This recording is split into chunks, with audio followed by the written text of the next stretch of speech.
Hi అండి, welcome to జాబిలమ్మ కబుర్లు. అందరూ ఎలా ఉన్నారు? ఈరోజు నేను మరో మంచి రెసిపీతో మీ ముందుకు వచ్చానండి, నాన్ వెజ్ ప్రియుల కోసం. అదేంటంటే గోంగూర చికెన్ కర్రీ అండి. ఇది రైస్లోకైనా, రోటీలోకైనా, బిర్యానీలోకైనా పర్ఫెక్ట్ కాంబినేషన్ అండి. లేట్ చేయకుండా ప్రాసెస్లోకి వెళ్ళిపోదామండి. దీనికోసం నేను పెద్ద కట్ట గోంగూర తీసుకున్నానండి, పుల్ల గోంగూర. దాన్ని ఇలా కొంచెం వాటర్ వేసి ఉడికించుకోవాలండి మెత్తగాని. మనం వేసిన వాటర్ అంతా ఇంకిపోయి దగ్గరకు వచ్చేయాలండి, బాగా ఉడికి. ఇంకొంచెం ఉడకనిద్దాం దీన్ని. చూడండి, ఇలాగా చేత్తో మెదిపితే మ్యాష్ అయిపోవాలండి. ఈ రకంగా ఉడికితే సరిపోతుందండి. దీన్ని ఒక బౌల్లోకి తీసేసుకుందాము. మనం ఈ గోంగూర చికెన్ కోసం ముందుగా చికెన్ మ్యారినేట్ చేసి పెట్టుకోవాలండి, ఒక హాఫ్ అన్ అవర్ ముందు. దీనికోసం నేను ఒక 300 గ్రామ్స్ చికెన్ తీసుకున్నానండి. 300 గ్రామ్స్ చికెన్కి ఒక పెద్ద కట్ట గోంగూర, పుల్ల గోంగూర తీసుకున్నానండి. ఇలా తీసుకున్న 300 గ్రామ్స్ చికెన్ని మ్యారినేట్ చేసుకుందామండి. ముందుగా కొంచెం ఉప్పు, కారం, పసుపు, అల్లం వెల్లుల్లి పేస్ట్, ఒక 3 స్పూన్స్ పెరుగు వేసుకొని బాగా ముక్కలకి పట్టేలాగా మనం మ్యారినేట్ చేసుకొని ఇలా కలుపుకొని పెట్టుకుందామండి. ఇప్పుడు మనం కర్రీ ప్రాసెస్ స్టార్ట్ చేద్దామండి. స్టవ్ మీద ప్యాన్ పెట్టుకొని అందులో 3-4 స్పూన్స్ ఆయిల్ వేసుకోవాలండి. నాన్ వెజ్ కాబట్టి ఆయిల్ కొంచెం ఎక్కువే పడుతుందండి. వేడెక్కిన ఆయిల్లోకి 2 బిర్యానీ ఆకు, చెక్క, 2 లవంగం వేసుకొని అందులోనే ఆనియన్స్, నేను ఒక లార్జ్ ఆనియన్ తీసుకున్నానండి, 2 పచ్చిమిర్చి వేసుకొని బాగా ఫ్రై చేసుకోవాలండి.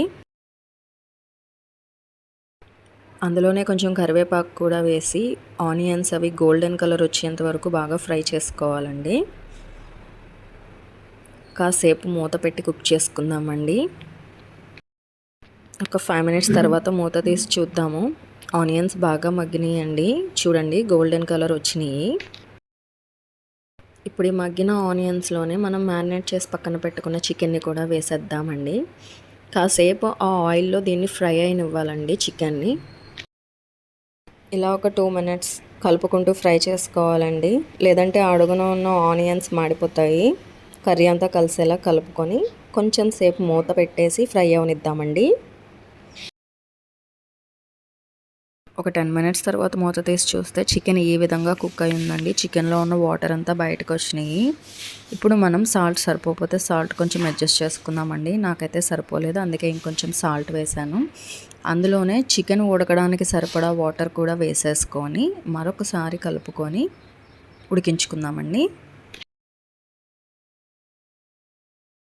మనం ఉడికించి పెట్టుకున్న గోంగూరని అప్పుడే వేయకూడదండి. చికెన్ ఉడకాలి, 90% ఉడకాలి. చూసారు కదా, అలా మ్యాష్ చేస్తే మ్యాష్ అయ్యేలా కుక్ అవ్వాలి చికెను. ఆ తర్వాత మనం ఆ గోంగూరను అందులో వేసేయాలండి.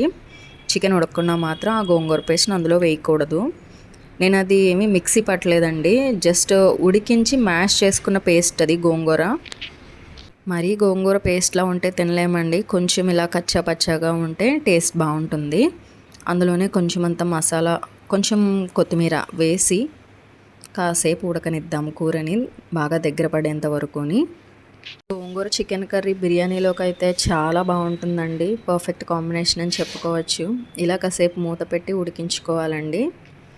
చూసారు కదా, ఆల్మోస్ట్ కర్రీ రెడీ అయిపోయిందండి.